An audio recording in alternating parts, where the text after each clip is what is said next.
So hello everyone, I'm Cherry, the investment lead from the News Fabrica. Thank you all for joining this webinar, and this is the third webinar series of our report, State of Textile Innovations. In this webinar series, we hope to share within our community on their key report insights and learnings on the latest innovations and investment opportunities in the textile space. Okay, so I'll go through the rundowns of today's webinar sessions. So I'll give a quick introductions of the latest material and innovation trends. And then later on, we're very excited to invite two guest speakers today, both from our new material and supply chain startups, Molly Morris, CEO and co-founder of Mango Materials, and Michelle Chu, CEO and co-founder of Dentoriums, to share some of their insights of the innovations, challenges, and opportunities in the new material spaces. So at the end, we'll have a 10 minutes Q&A sessions. So overall speaking, we have seen a growing number of startups in the material and supply chain space. So it's mainly because of their push from going sustainable, like from the supply side, the cost and regulations of the sustainability measures, and also the demand side from the consumers who wish to be consuming more, who are growing concerns on the eco-friendly awarenesses and also concern about the sustainability on the supply chain. So these push from the supply side and demand side drives the growth of the startups to be go further within the sustainability space. But then there are also challenges in scaling in the production process, which it's relatively takes a longer time to commercialize and launch in the market. So in recent years, we've seen a new norm from the news showing that a lot of the startups are piloting with brands on sustainability. So you can see a lot of studio collections that the startups are working with the brands that this shows that it offers a good opportunities for the startups to test out the market. And it also shows that the brands are more keen to work with startups and to look for new innovations that fulfill the sustainability goal that the customers crave for. However, we have also seen startups facing challenges, especially that they're going sustainable, like they're not very easy to scale. So it's mainly because that given the traditional setting of the fashion industries and the current COVID situation, a lot of the momentum has been like paused on hold when they are developing the latest innovations. So maybe let's take a look on the innovations in the new material space. So we've seen that a lot of latest innovations on the material space is like the sustainable product in new materials like the dyes, alternatives, and also bio-based threads, and also dyed solutions. And on the recycling technologies, we've seen a lot of startups that are doing recycled cotton or other recycling solutions. For the supply chain and process innovations, we've seen a lot of the innovations on drives the process innovations like the automations, 3D printing, and molding on the left-hand side, and also on the right-hand side would be on the supply chain tools and enablers like and also innovations like dye, cut, and trim solutions. So these are some of the startups or innovators that we have come across that are quite active in the space. So we've seen that there is underlying drivers for material and supply chain innovations. And it's mainly because of the technology breakthroughs. So we've seen a lot of technology breakthroughs like in synthetic bio, AI-based software, hardware, and blockchain technologies that continue to inspire more innovators to continue to work in this space. And the second is, of course, the wider support from the ecosystem. Just now I mentioned about the pilot program with the brands, and also increasing support from the venture fund, and also the incubators or accelerators, or even the manufacturers of brands that support the growth of these latest innovations. So over the past years, the Mills Fabrica has seen a lot of startups in the new material and supply chain space, and I would like to share some of our insights and playbook in this in the new material and supply chain space. So first of all, for the challenges, we've seen that startups in generally takes a longer time for them to go to market. So we think that it's mainly because it requires a breakthrough in technologies, and a lot of testing needs to go through before they actually launch to market and at different scales.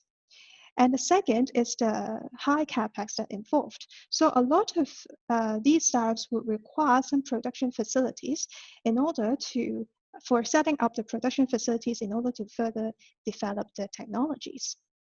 And the third point is how to commercialize at a scale would be a key for them. So it often involves the technical feasibilities and the cost for productions so that they can become successful compared to other market players. So on the right-hand side, I'll talk about some of the roadmaps that some of the more successful startups may go through. So at first, it is the scale at different stage, like when they're at smaller scale, they often opt for solutions for pilots with brands and manufacturers to test out their market. But before going to pilot stage, these innovators already go through a lot of breakthroughs before getting to the pilot stage. And the second is about how to work at working on cost and scalability when they're growing their business. So three things that innovators or brands that may need to consider when they are picking startups or when they're growing their own businesses. The first is the feedstock supply, like the types of feedstocks for these innovations, and also the locations they pick, which also affects the cost of this feedstock, and also eventually will affect the price that they're going to sell out.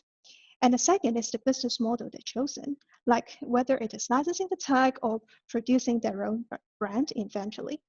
And the third is about the productions, like on whether it's contract manufacturing or owning a plant, so that it will also affect the cost and also the pace of scaling at a decent scale.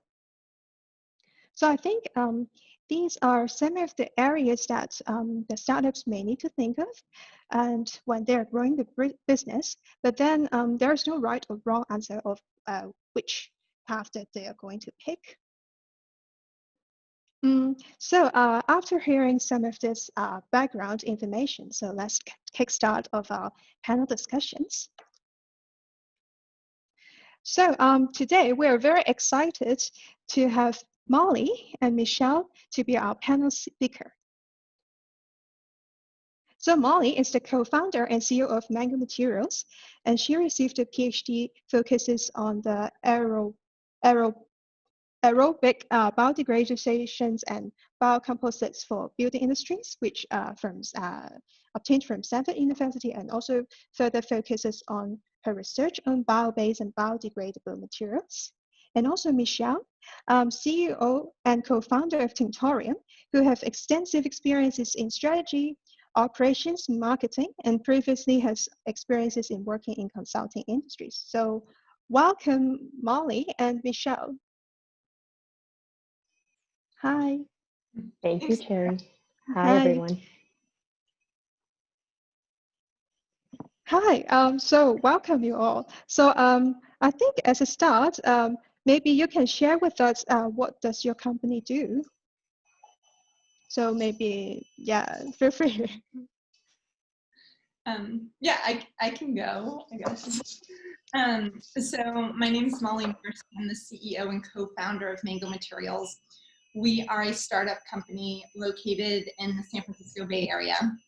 And what we do is we take methane, and it can be any form of methane, but we use methane from wastewater treatment plants to feed bacteria that naturally produce a biopolymer inside their cell walls. So we then harvest that biopolymer and can formulate it into various formulas for different applications. So what we produce are pellets that get melted down by someone else to make a substitute for conventional plastic. So you could use our pellets and our special formula for injection molding to make packaging, Or what I'll be talking more about today is you can do fiber extrusion or melt spinning. Take our pellets and then someone else spins fibers out of them. And this results in a fiber that's fairly similar to conventional polyester, but is completely biodegradable if it's improperly disposed of, or if it ends up in aquatic environments, so like microfiber shedding. So we work throughout the supply chain. We produce the pellets. That's what our expertise is, growing bacteria and formulating them for these specific applications.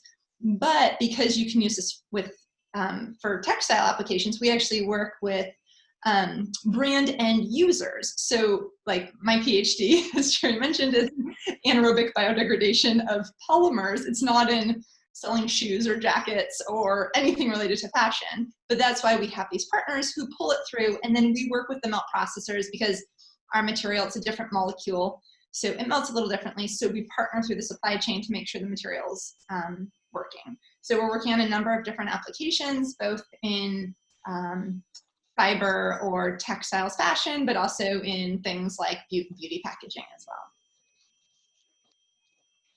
well. Awesome. Oh, Thanks, Molly.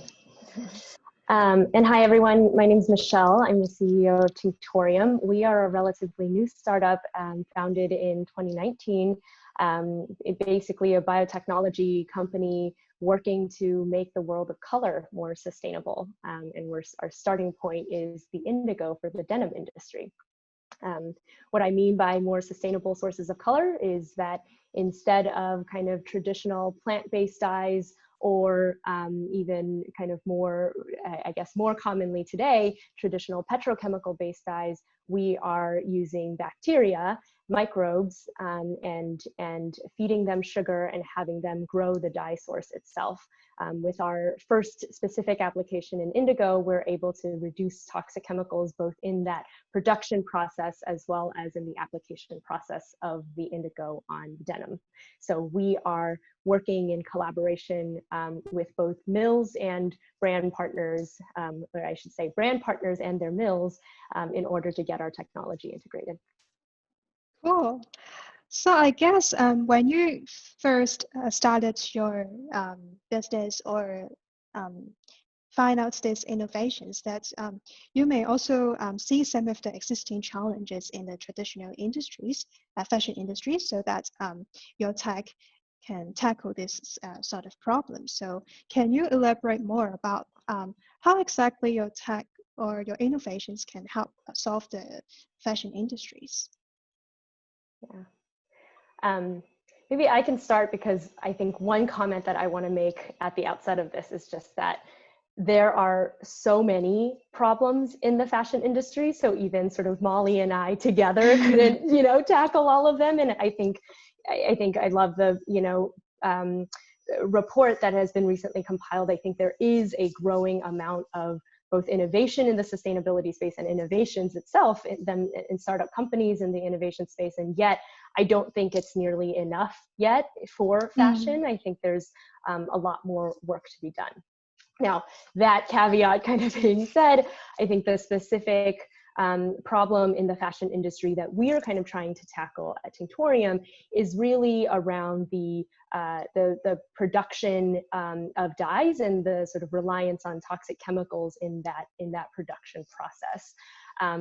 For indigo, for example, right? We have again, we have petroleum-based derivatives and other kind of toxic ingredients that are added and combined together to kind of make the indigo itself. But then you also have other kind of chemical additives. Specifically, we're thinking about the reducing agents that are needed in the application process of the dye that I think contribute to the impact. And we're talking about impact, I think, both in terms of planetary health, but then also, I think, worker and potential kind of consumer downstream effects. And so I think the sort of larger opportunity here that we're really thinking about is beyond just denim jeans alone, even though that's a great, starting point and wardrobe staple that everyone's kind of talking about today. But we see there's so much opportunity in kind of the color space and just in the supply chain to sort of minimize the reliance on toxic ingredients in that fashion supply chain. So I think I'm thinking about, azo dyes, for example, that are, like a huge area of opportunity in the fashion industry. If we can get kind of cleaner ingredients as opposed to traditional chemical processes, I think biotechnology kind of creates this alternative route for producing more sustainable sources of color. Right. Yeah. So color is definitely one of the big topics that a lot of innovators wish to tackle. So yeah, maybe Molly would be like to share some of your Yeah, thoughts. it's really interesting because I echo a lot of things that Michelle said, just from sort of a different lens. So, Mm. well, she's focused on the coloring and the dyeing, which is like a huge, enormous, like travesty and problem that needs to be addressed. We're pretty focused on the biodegradability of the material, which is also like, it's like, where do you start? There's so many problems.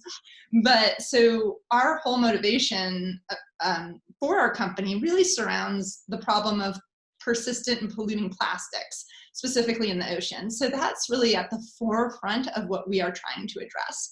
And that can be anything from plastic bags to fishing netting to apparel microfiber shedding. So this is a huge problem. However, what we're really focused on is the biotechnology of this, of growing these very unique methanotrophs that eat methane and produce this material. And we're actually doing a whole bunch of work surrounding education of different types of polymers and what happens if they end up in the environment, things like that. But the way we do this is by using methane as a feedstock. And this is a waste greenhouse gas that's produced all over the world and actually throughout the solar system, actually. But this methane is often a waste gas. There's not a lot of valuable things you can do with it. So instead of flaring it or venting it, which is horrible for climate change, we can feed it to bacteria. So while we're focused on this biodegradability, we actually mentioned, it was a fashion company that actually said this to me the first time. They're like, well, the methane story, it's a climate change story. It's sort of your gift with purchase. Like, you're focused on the biodegradability, but then you also have this gift with purchase that comes with it, which is the whole climate change story and everything else that goes around with it. And that doesn't even go into some of the things Michelle mentioned, like the work environment for different people throughout the supply chain, to how much energy, how much water, how much agricultural land goes into the various inputs for your process.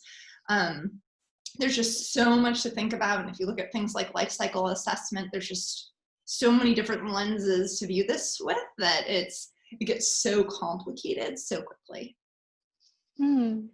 That's true. Like a lot of problems, and then how to pick a start, like as taking the biodegradables solutions and to work towards like the whole supply chains. So have been in the space for some time. So wish to understand more, like what's the changes and trends that you observed in the new material spaces, like in the past few years, and any interesting areas of innovations that you see that's arising in the space. Yeah, so we've definitely seen changes, and some of it's a little hard to say because in part our company is growing and maturing as well.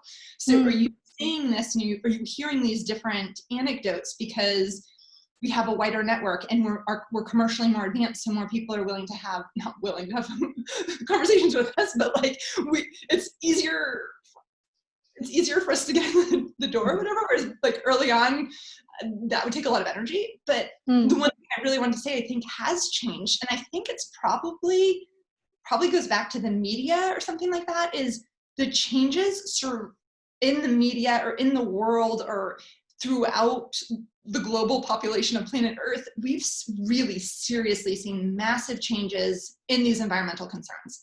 So we've seen customers who are starting to take wanting change and starting to take a stand, whether it's that person from Sweden who's like, on her climate strike and not going to school because she wants climate change addressed, or you're saying the front page of National Geographic. This is sort of what I go back to, is like the impetus of when I really started to see change is I think it was 2 years ago, it was either May or June of 2 years ago, National Geographic had this plastic bag on their cover. It looked like an iceberg, but it was a plastic bag, and it was surrounding the problem of plastics in the environment. And our research, as you mentioned earlier, like some of the challenges, is very CapEx intensive. So a lot of our initial foundation came from grants where we had to, write reports and do all this technical work. And we had a grant that originally didn't get funded because they didn't see the problem with plastics in the ocean. They're like, there's a problem with plastics in the ocean. We just don't see it. This was a couple years ago. And like, I can't imagine having that feedback today. I just can't. Like, I feel like it's very commonplace that people everyone seems very concerned. And whenever I'm talking to someone on the airplane, or I haven't been anywhere recently, but when you're talking to someone and they're like, oh my God, like, yeah, I bring my own spoon with me. I'm like, I'm trying to be plastic free at home. Like, this is a thing now. And we did not see this 2 years ago. So, I mean, that would be the number one thing. And I think because of that, and I think it probably starts at the end consumer, it's gone up that whole value chain. So now you have like the brands and the melt spinners and everyone is going up and up and up, that everyone's looking for solutions. So we're having so many more incomings now, so much interest in our material. Whereas before, we'd be like, we have a solution. And now we have so many people coming at us that things have really, really changed. And part of that could be that our company is more mature, but I think a lot of it is just a change in the global climate and the concerns. Yeah, I was going to lead with that as well. And so I think that the part of that I would kind of emphasize is, I think we are definitely seeing, I think it's like very evident, the growth in consumer sentiment around this, which I think, to Molly's point, just really drags everybody else along. And I can sense, and we haven't had as many years on the market, and so haven't sort of evaluated sort of the change. But I think one of the things that I am very aware of, that I think I was surprised about, is that now it's not quite just like brands needing to like force their supply chain to kind of get on board. I think more and more you're seeing supply chain people, who aren't necessarily consumer facing, but because there's that brand from the other B2B partners and customers, who are eventually consumer facing, they know they need to get on board with the more sustainability solutions. So they are looking to have and supply that kind of proactively. I was very struck the last time I went to, this is again last October when we were able to travel, but when I went to Kingpins in Amsterdam, this big denim show, there was kind of this like central hub of mills that are very sustainable, but then like it almost felt like if you just walk through the entire convention of hundreds and hundreds of other mills, all of them had some sort of like sustainability offering to show. And so then I think the like counterpoint, or I guess just the warning to that I think comes with this excitement about sustainability, which I think is really, really great. And I think it will allow startups like ours to be able to, I think get the rise and at least some of the patience, I hope, that I think we need to grow. But I think the warning there is that startups do need to be really, and I think the entire ecosystem needs to be really smart and smarter about how to communicate and what that means and how to compare, solutions against one another, and when do we fall into kind of greenwashing versus, true kind of breakthrough. And some of these things also, I think one of the challenges of this is that when you're measuring impact, it's very hard to necessarily do to understand what the full scale impact is going to be on a full LCA when you are 1 year or 2 years into starting your company, right? And you are not at the level of experience and maturity that some of these chemical companies, for example, who've been around for hundreds of years, have the luxury of providing, which is just years and years of scale and refinement of their process, so that they know kind of how to measure out what the impact is going to be. And so some of that is also just sort of needing to look into some sort of like crystal ball and be able to communicate that. But even still, despite the challenges, I think it's still important for us to continue to kind of track against those and make sure that we're, just really being hard on ourselves and kind of communicating the impact. Right. Yeah. So just now you all mentioned about like because of this trend. So you'll see a lot of great changes, like people are being more sustainable, and then a lot of different innovations are arising in the space. And also, like you mentioned about the maturities of the companies that you may be able to reach to other opportunities. But at the same time, we should also focus on the impact measurements or the tracking. So I think maybe let's take a step back and talking more about your company. So I guess when you first started your companies, and you may also face some of the challenges when you are scaling up, growing the business. So I would like to hear some of your thoughts and sharings about it generates, it maybe takes quite a long time for you to develop to a scale. So maybe you can share some of your learnings from that, and how do you balance between the long time to market and also like the capital spending? Yeah. I could start off here because I think we are earlier in our process, and can provide some of the insights from that early stage. And Molly, who definitely has a lot more kind of in development, can maybe share at a later stage. I guess for us, I think one of the things that really benefited us was, Tammy, my co-founder, had this technology in development at Berkeley for 5 or 6 years before we actually came out to, commercialize this as a company. And so in the John Duber's lab at Berkeley, we were able to actually get the technology to at least a production factor and scale that was actually kind of viable for piloting.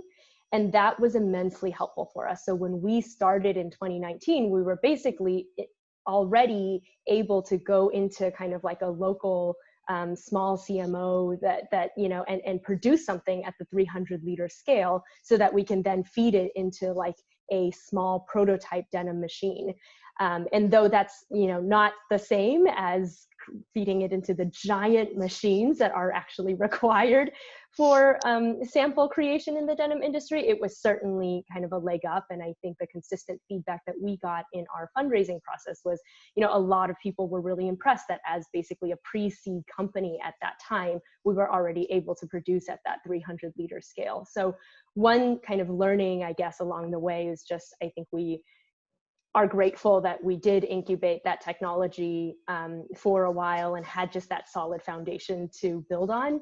And even still, I would say the longer we can kind of incubate and the longer we can kind of keep at that grant writing and, kind of R&D technology development stage, I think the sort of higher the chance of success is, because then you do very quickly, as soon as you kind of get the word out, you get kind of that brand interest. People want to see product and they want to see it right away.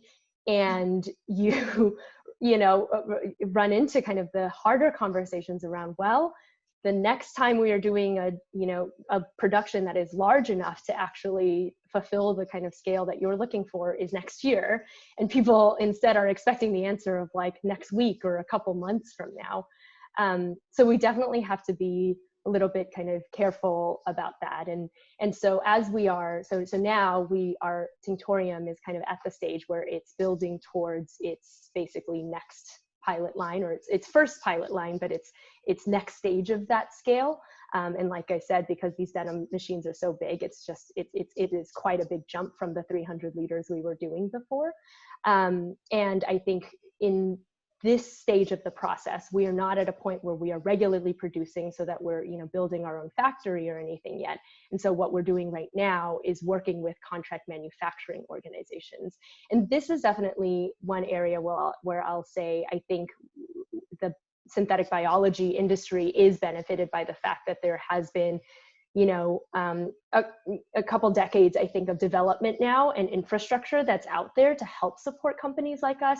We feel lucky that there are several, I think at this point, kind of numerous contract manufacturing organization fermentation facilities, basically, we can work with in order to produce at that pilot scale, and have also learnings from prior startups that they've worked with at the same scale to kind of help and guide us along the way. And so the challenge for us right now is basically just making sure that our requirements and our process is lining up really well with each of these, with these different fermentation facility options, and that the timeline makes sense as well, because even though I do say that there's a lot, there's also still a lot of startups that's kind of trying to squeeze each other out for for scheduling availability. So that's sort of, I guess, like a summary of maybe a little bit of the scaling journey we've been on and some of the challenges that we're thinking about today. Yeah, so we've also been on quite a long scaling journey, and similarly, we do fermentation as well. So, but what's unique about us is we do methane fermentation, which is a gas, which is completely different infrastructure. So, fortunately or unfortunately, depending on how you look at the landscape and if this is a problem or an amazing opportunity, there's not places you can easily go and toll gas fermentation. There's very few places on the planet that do any form of gas fermentation. Nevertheless, what we need is methane and oxygen, which are two insoluble gases.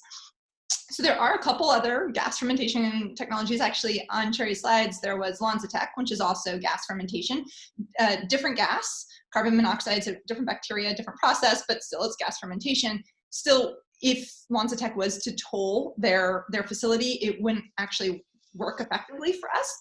So in some ways, this is an enormous advantage because it gives us the ability to be some of the first people on the planet to be able to scale a technology like that. The flip side is what Michelle did, which is enormously advantageous. Like, go, kind of bootstrap this out, get a viable pilot out there.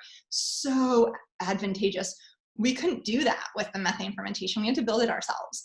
So we actually do some sugar fermentation, completely different technology to make the molecule, but the same molecule at the end of the day, so you can still use that for formulation. So once we figured out that that was a possibility to get much larger volumes, that was huge for us. And that's something I would recommend to other companies, other startup companies out there is, there's this whole sort of argument over what's your, minimal viable product or what have you to just get out there. And it's a really hard push and pull over how to balance that, because you don't want something that's fundamentally different. You also, like, the story between plant-based PHA that we produce or methane-based PHA, the story is different, and often brands very much care about that marketing story. So you got to be, we actually recently relaunched our website to try and clarify this, but it's a way to get those volumes out there. And yes, as both of you said, this is such a long journey. Myself and my co-founders actually were like endurance athletes. Not me, but my co-founder runs ultra marathons. So this is like, she does 50-mile races. Like, it's insane. Like, but this is what she does for fun. We are endurance athletes, and this is still such a marathon. It is so long. And I flip back and forth as a leader of the company of being just so incredibly passionate about the environment and the state of the planet and wanting to move absolutely as quickly as I can to scale quickly, to address this problem, to fundraise, to get like and luckily for us, the rate of return, it's like, once we can be, get larger volumes, we get more cash, we get a better rate of return, we become profitable. That's also when we starting very, very small to make a dent in the plastics industry. I'm so motivated by that. And then there's this flip side where, like, I don't know if anyone on this, on this webinar listens to Hamilton, but Hamilton's this, it's this Broadway show, and there's this song that starts like, "Stay alive," and it's just this song like, "Stay alive," and I just keep thinking that in the back of my mind. It's like, stay alive for however long you possibly can. The brands are going to take forever. And you can Google the song after if you don't know what I'm talking about. But anyway, it's like, I just have that song in the back of my mind where I'm just like, we just have to wait it out. These brands are going to take a really long time, and we are going to be the endurance athletes here. And yes, and like, I could like talk for 10 hours about this, so I'll try and stop. But one of the things I think about is different partnerships, so you don't just have one brand or one industry. And recently with all this COVID, and actually the Mills being probably the first one who told us, like, back in probably end of January, like, oh, there's a pandemic coming, and like, you guys should hunker down, or whatever. And I was like, we have backup options. I'm exaggerating. It was not that cavalier. But one of the things like that makes us unique is we could do plastic bags. Like, we could make the material that goes into plastic bags. We could make the raw material that gets spun to make gowns for personal care protective equipment. Like, we could without very much trouble at all, pivot just slightly to be able to address those markets. So rather than just, and I have a lot of other friends, that's why I'm bringing this up, that are CEOs, and they're really reliant on this one brand partner that's pulling their innovation through. And we have a couple core partners. Actually, none of ours are public yet. Hopefully they're supposed to be public this fall, but we'll see how the timing goes. But like, we're not hinged on just that one, because if that one brand starts to struggle and can't launch the product or can't pull it through, we can easily pivot. And that's something, you know, if you're pouring your whole heart and soul and professional life into a company and you want to make sure you survive through that process, you need to have like a couple other eggs in your basket without being scattered and without being distracted. Yeah, that's true. So yeah, just now you mentioned both you guys are taking different approach to like growing your business, like having your own funds or licensing out, like contract manufacturing basis. So I think having these kind of challenges ahead. So I guess our audience would be quite interested to know how do you guys pilot with brands? So Molly, maybe touch a bit on like having different pilots, especially during this COVID situation. So yeah, would be love to hear some of your experiences when working with them, and maybe some tips sharing to our audience. I can go quick because there's one tip I really wanted to say, because this is something that I learned the hard way. So there's all sorts of different partnerships. We have exclusivity agreements with a couple, and that has sometimes taken months, like possibly more than 6 months, to get the exclusivity agreement approved. It was really long. However, my advice would be, if you can start with a brand doing something like a purchase order, something that's really easy for them to say yes to, that they have a very easy legal framework. Like maybe they don't even need like whoever you're working with doesn't even need a very formal approval.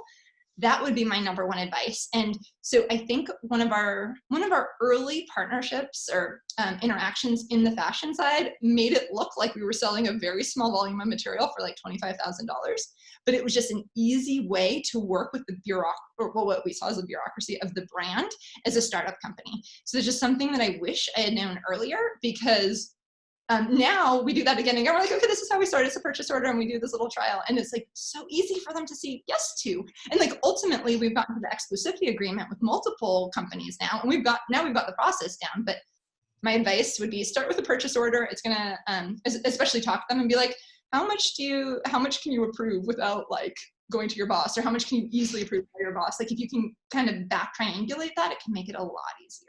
So I'd start with that. And Michelle, sorry, I feel like I've been talking too long. No, I think that's really helpful. And actually, so I will say that is also kind of one of my learnings and reflections. I think one of the things that really helped us, especially in kind of the fundraising process, was getting, making sure to prove that we had traction with brands. And as, somebody who is deep in different negotiations right now still, and negotiations that have lasted for a really long time in terms of full contracts, I think that getting something just to kind of formalize the partnership, because they're definitely there with you. And it's really interesting that like, even as we are doing negotiations, we're also having all of the technical discussions that we need in order to kind of like make sure that we can still pilot in the timeline that we all want to. And so, but I think what we fall back on is the fact that we know that there is kind of commitment to doing this pilot via, for us, it was this like LOI, and it sounds like for you, it was the purchase order. But I think in both cases, made it really easy. I think especially kind of falling in, this is really tactical, but like falling back to some sort of just letter of commitment. And it, doesn't even have to involve specific quantities or whatever, though it's better if it does. I think definitely, helps to kind of speed things along.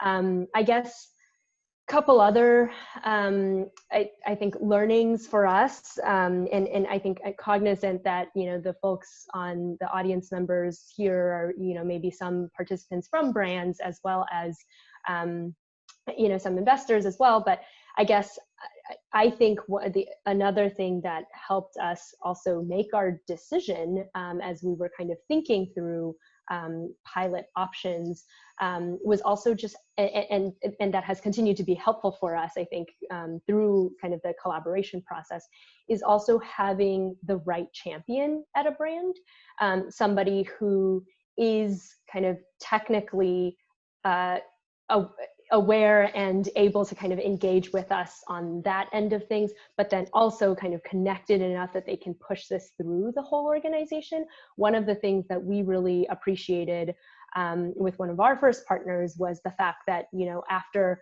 a couple rounds of discussions, we were able to kind of get our solutions socialized across many different departments within the company. And that helped us feel like, okay, this is not just some small pilot that the innovation team is kind of trying to try out on their own, but it's something that the marketing team and the brands, the designers are all, you know, very much looking forward to receiving after it's kind of done in the pilot phase. So that's sort of another, I think, learning that has been super critical for us as part of this, the trial and piloting process. Right. Yeah. Oh, I have Go ahead. one. I'm just working through the supply chain as well. It can also take time. So for us, it can be like, oh, you talk to this person and they need to try the material and what volume of material do they need? And you have to ship it to this location in this country and it gets stuck in customs. And then they're like, oh, well, this volume we can only run Saturday nights and can't run it this Saturday night, so it's gonna take this long. And then, oh, this happened on this day and we left the windows open and the material didn't dry. So it's just like, it's this long process. So as Michelle said, not just at the brand, but I'd say if you're working like we are, like throughout the supply chain, them as well. So often it's the brand pulling it through, but like you need your friend on the melt spinning line who's going to tell you that like they left the windows open and it was raining and like everything got wet inside, so like the material might not run properly. Like having those little tidbits if you're not there is so valuable. So yeah. And it takes a lot of time and energy to have like all these relationships throughout the supply chain and multiple brands. So yeah, there's no shortage of things to do. Yeah, I completely agree with that. And I think like it is also easier for startups and to approach brands already having relationships with mills. Like I think, you know, especially with denim, for example, where the brands don't own their own supply chain, you know, they want to know that you have the relationship and can kind of talk and speak the technical language with the mills, and that the mills are excited to kind of work with you as well. And I think that makes you ever more attractive as a startup to collaborate with a brand partner. And makes your life so much easier, because like for a while there we were working, we call them melt processors because sometimes it's like injection molding or sheets, so we're working with blowers or molders who make products. So anyway, whatever they're doing, they're melting a polymer to make something. And when we were working with molders in like multiple different continents, multiple different time zones, and now it's like, oh well, we have this partner and this partner that we love to work with, and if you have the brand and they can just go and get more material from them, from the mill, maybe they know them or maybe not. Oh my God, it's so great. And then not only that, if you have those relationships at the mill and those people can be like, okay, they're asking these questions. Oh, that aspect for us has gotten so much easier. Even every couple of months, it gets better. Right. So I guess to sum up a bit, you mentioned about like how start with some small batches productions, and also like to work with good relationship along the supply chain would be a lot easier for you guys, like to work with brands and manufacturers in space. So I think to our wider audience, it would be good to share about your view on the opportunities in the material space, like any suggestions to other innovators in the space. And maybe one final questions to wrap up this panel will be your visions of the future of fashions. Ooh, a lot of questions rolled up into one. Let's see. Okay, so I guess a quick one to answer sort of the first question around opportunities, or at least, and I say opportunities and want to distinguish it maybe from the sort of like visions piece. I'm going to name one that I think is actually kind of like a development area, if you wanted to say it, or like a weakness. And that is actually, I think there's a lot of opportunity for just more people to get educated, particularly around the bioengineering innovations that are coming up. I think like biomaterials is just such a hot word right now in fashion. And I know that, you know, brand partners, industry partners, everyone is kind of asking to just get, smarter about these things, because they're now being flooded with a lot of solutions and want to just know how to evaluate these technologies. I think a corollary to that, or maybe just like another symptom of kind of the problem, is there aren't a lot of professionals who have the background to bridge bioengineering and textiles. And actually, for example, one of the things that, the roles that we're looking for right now is a textile dye chemist. And it's just so interesting because obviously the preferred qualification is a textile dye chemist who also knows about bioengineering, so they can kind of bridge between the material coming out of the fermentation broth and how it's going to apply into different kinds of cotton. But somebody like that, I think, is very hard to find, or maybe even, I venture to say, like, doesn't even exist right now, because some of these industries also are, quite old. And I even, there's not a lot of people even graduating from, US universities with this kind of like specialty. And so I definitely think there is opportunity in the market for just more education, and that stems to like, education programs around kind of bridging these worlds. And I'll answer your question about visions, but I guess maybe Molly, I don't know if you have anything to add on that in terms of opportunity. Yeah, no, I would say there is an opportunity there for education. I'd go there instantly. And if you talk about biomaterials, are you talking about produced from biofeedstocks, like you're using a plant or some kind of waste biogas?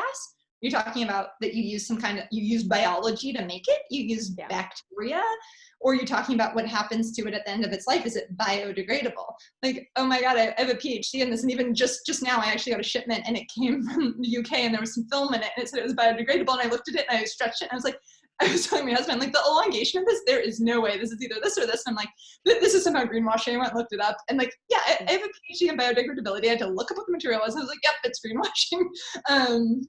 And so it's like, my God, if I'm confused, like, it's confusing. And I would say that another opportunity there, and I think this is an opportunity for startup companies like Michelle's and mine, like, there's an opportunity now to tell your story. And we are smaller and more nimble and we can pivot easier. And we don't have all these, levels of command in order to like approve a press release or whatever. Like, we can redo our website and tell the story we want to tell. Like, this is a unique opportunity for us to like re-envision the world the way we want it to and just like drive it there.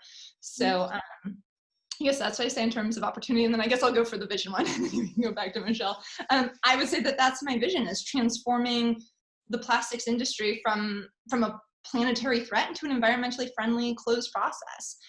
So even if we look at something like COVID, like if we can make our materials locally and give local resilience, wherever there's humans, wherever there's agriculture, there's going to be biogas. You could have a mango materials production facility to make materials wherever people are and then make your materials locally. I think that would be better for the whole entire world and long-term sustainability. So whether it's on planet Earth or on Mars, I say that because we actually have had funding to do this on Mars through NASA, so I'm not just talking about random planets. But like, if that's the future, I always say like Mars is kind of the last choice. Like, we got to do everything we can to change the fate that the planet's currently going in. So my long-term vision for this would really be to change the fashion industry or the broader plastics industry into a source of good. Yeah. Yeah, I guess when it comes to kind of vision for the fashion industry, I guess like a couple things come to mind. One that I think definitely got emphasized because of coronavirus is the need for smaller scale manufacturing. And I think smaller scale manufacturing also enables for kind of what Molly was saying, more localized potential for localized manufacturing and just being able to kind of operate with a lot more agility. I think that's something that brands are looking for, and that will be extremely disruptive to supply chains. And to be honest, but I think it would be a really good force, because I guess I see one of the challenges to adopting some of these new technologies, particularly in kind of the hardware manufacturing space, is really just the huge capital investment that it would take, and the throwaway of the like giant factories that we've already invested in. And so if, for example, we can move to smaller scale modular systems, I feel like there is so much opportunity there then to introduce innovation so much more rapidly as well, not to mention, of course, the even bigger opportunity of just reducing the amount of waste that's produced in the fashion industry. So that's, I think, a huge area. I can't tell you what the roadmap is to kind of getting there, because I understand there's just so much inertia that's kind of blocking the way, but I think that it's a big area of where we need to go. The second is, of course, kind of dear to my heart, and that is kind of in the cleaner materials space overall, and hopefully kind of driven by this shift to biology as kind of like enabling mechanism. But yes, Molly, totally yes to the fact that there's so many definitions of what that means, and it should be clear kind of all of the different separations of that. But I think essentially, there's just a way to make chemicals, I think this is beyond dyes, all chemicals cleaner, to clean up the chemicals that are used in the fashion supply chain. And I think biology presents kind of a huge opportunity to do that. And with that, I think also more advanced materials too, that is coming with the introduction of these new technologies. And I think one of the things that come to mind is also like smarter textiles, ones that are reactive to our body. And maybe now I'm getting kind of way beyond the field of things that kind of Tinctorium is specifically kind of thinking about, but I just think that there is, again, so much opportunity here. And yeah, we're just at the start of the innovations. So I'm excited. Yeah, echo what you guys just mentioned, like Molly and Michelle mentioned about like seeing a lot of great opportunities in the space, and there is a lot of excitement for sure in the future on working towards the sustainable futures. Yeah, I'm quite excited to see a lot of incoming innovations in the space as well. Yeah, so I guess first of all, thanks both for like sharing your insights, and I guess the remaining time will be moving on to the Q&A sessions. So we're now moving to the Q&A session, and then you may simply type on the Zoom chat to ask some of our speakers, Molly and Michelle, on any questions to ask Molly and Michelle.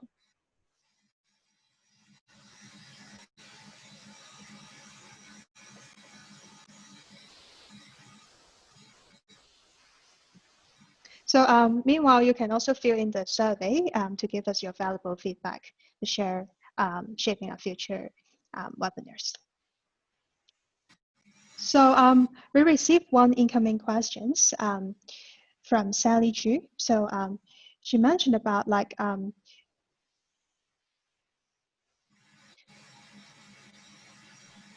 the market players have the resources to do the R&D and initiatives that push the way for manufacturers and consumer materials. So how's Michelle and Molly can like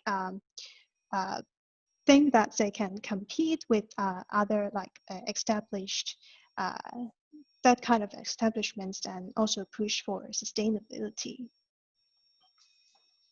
Yeah, so we don't really directly compete with them because what we do is so different and it's not being done in-house.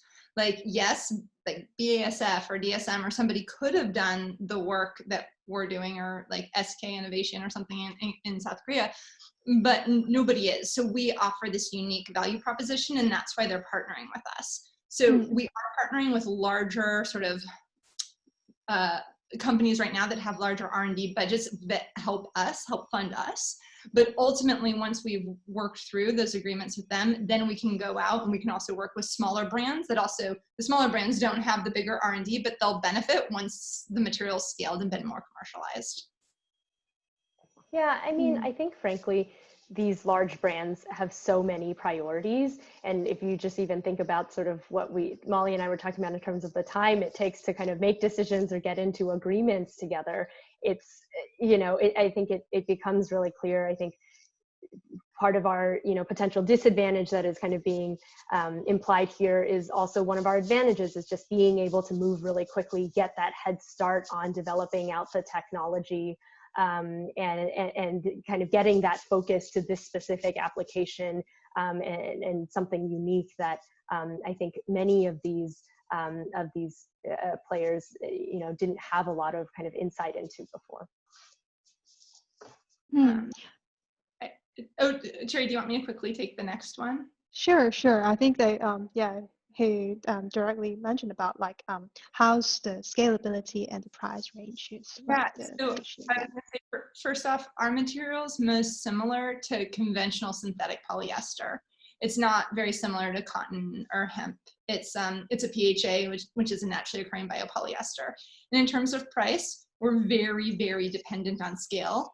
Also, similarly to polyester, we're dependent on the formulation. So for certain polyester fibers, you could have, I don't know, upwards of $10 to $50 per pound for your material, depending on what it's going towards. I mean, more likely it's in the like $1 to $3 per pound range.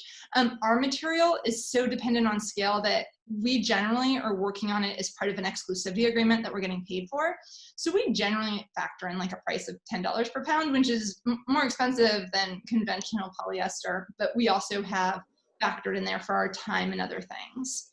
And then just in terms of charging for the brands without the exclusivity in place, that's how I would do a purchase. I would do a purchase order if you can. So it looks like they're purchasing the material. I think that's the most, to address Michael's question, I think that's the fastest, easiest option you have without a 6-month legal back and forth. Right. So I think the next question is from Michael, and he asked about like when working with brands, to like Molly and Michelle, when you're working with brands on a small batches of purchase. So what are the challenges when they're in the vendor onboarding procedures, and how as a startups like charge the brands without, if there is no exclusivity agreement? Yeah, so I know Molly kind of addressed the second question, so I'll kind of take the first one a little bit. I think one of my learnings that actually I should have shared when you asked about sort of brand collaboration before, Cherry, I think one of my learnings is definitely that it should be, it's nice when the brand knows, but honestly, it should be on us as startups to help kind of outline the process for the brand partners, because I think that just makes our own lives more smooth. And I think I've found that I think brands are quite open to that, actually, is us telling them kind of who we want to work with, how exactly that process is going to work, how the integration kind of would happen. And if there's kind of less for them to think about, I think it gives them more confidence in us as a technology and us as a startup. So definitely think, actually in terms of the challenges for onboarding, it's more like, if we don't go armed with enough information and are kind of looking to the brand to sort of drive this forward and tell us what to do, that's where we run into just kind of stalling of the conversation itself. And so right now what we're, heavily focused on is sort of just making everything a lot more clear for, all of the partners that we work with, whether it be the brands or the mills. True. So we have one more questions, like from Dustin. So mention about like any specific sales and marketing tips on the startups that can efficiently approach and also to attract small and boutique brands when you engage with them, like any sales and marketing tips that in general you can share with the wider audience. So yeah, maybe Molly can start first. Yeah, I mean, I guess having clear information on your website helps. The other thing that I would say that we occasionally have this discussion surrounding this topic is that at some point, if it is a smaller boutique brand, at some point, and we've seen this in the space as well, are you as the company going to become your own small boutique brand? Like Mango Materials doesn't have that plan, especially not in the fashion space, but you could imagine like, oh, if we're going to make, biodegradable dresses or whatever with the story about climate change, like, should we just do just this limited edition boutique brand of dresses and then partner with other people for other parts of the fashion industry? Because partnering and all of that takes so much time, then you can own the whole story, you can control the whole supply chain. We have not taken that approach. Like, our expertise is in formulation of PHA and growing methanotropes, which is already enough. But I think there is something to be said about that. If you look at the economic model, like, yes, if we could sell a dress for $200, like, if you can trace that carbon, like, it really helps. There's just so much other work you have to do. Right. Mm. I think part of that, like an extension to that too, is if you're going after small boutique brands, you have to ask yourself and this is kind of from our perspective as a technology focused first company, but like, you do have to ask yourself, well, do those smaller and boutique brands have the expertise in order to kind of integrate with your technology? Because I do think that, you know, because it requires such heavy kind of integration on the supply chain side, then you need to kind of expect that you're going to do all of that work yourself, or you somehow kind of have a small boutique brand that kind of understands that and or has the connections, can get you in the door to places. So I think all of that needs to be taken into account. But if, for example, you have decided that your target market is all of the different kind of small brands, then I feel like, you know, kind of taking the question from a different lens, I think the answer is, I think going to a lot of in-person events that have, you know, a lot of industry players together has been really effective for me, at least in the sort of like early stages, where just kind of building those relationships, getting, you know, getting known. Usually I think those boutique brands are not very big, so it's very easy to kind of meet the decision maker.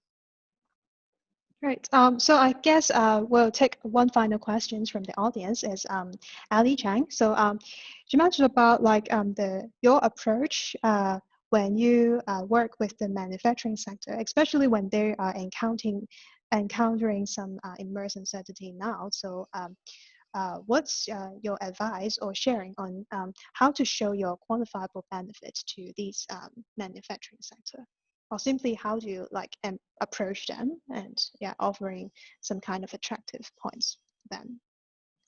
So I guess quickly, we've been pretty fortunate that there is a lot of people in the milk processing ecosystem. So, and I've actually been surprised very early on. You know, we would talk to people who have been running plastic bags the same way for the last 60 years. And we talk about what they're doing and they're like, oh no, like, we know the industry is going to change. We want to see what the future is. We'll try your material. And people have often been very surprised that we've gotten that feedback. Now over time, we've talked to so many more people, and sometimes we do get a rarely, but it does happen that we'll be like, oh no, like, the mill or whoever's like, we're fine doing what we're doing. But more often than not, I've been shocked that we haven't had a lot of pushback from the manufacturing sector. We haven't had to do a lot of convincing at all. And sometimes it's the end brand that's introducing us. So maybe there's that. If they're like, okay, the end brand is showing us what the future might be, like, maybe we should listen so we don't lose that customer. That could be part of it. But then even then, like, sometimes the milk processors then contact us independently, being like, hey, we have this other customer over here, like, could you work with them as well? So I don't know, I'd be intrigued actually, Michelle, what your take is on that. We haven't seen that much pushback from the manufacturing sector. Yeah, I think it's the same sort of what we talked about earlier around kind of the fact that it's now not just a consumer and brand sort of thing, but I think the demand has trickled into supply chain manufacturers kind of seeking the innovation for themselves. You know, I think people generally get it. But I guess, you know, I guess going back to sort of the making sure that we're not greenwashing and we're being sort of transparent about what the impact is, I think it is still very important to try to kind of engage that kind of conversation around, okay, if you can't do an LCA right now, what are some of the hot spots, for example, that you can identify where your solution is making an impact, and where are you expecting to go with kind of this solution? And some of the things, I think, especially if you're talking about sort of like a completely different way of doing things, you don't even need to sort of like fully necessarily quantify with some like rigorous kind of like chemical analysis. It's like, it's right there. Like, instead of using this material, you are using this material. And so that's the kind of impact. And so sort of starting with that and figuring out how to tell your story just from kind of those basic building blocks is a helpful start, though I think always having the end goal of quantifying impact in mind is certainly important as well. Yeah, qualifiable impact is definitely one of the key things that we should watch out for. And yeah, as I said before, like sustainability is a long-term trend and is growing even amid of the current uncertainty now. So I think having this in mind, a lot of the innovators and brands or manufacturers are also supporting this way and moving forward, even though there are a lot of uncertainties at the moment. So I think there's the end of this Q&A session. So if if the wider audience have any other further questions after this webinar and wish to access to our customized reports for more in-depth analysis, so please feel free to send me an email at cherry.ho@themills.com.hk.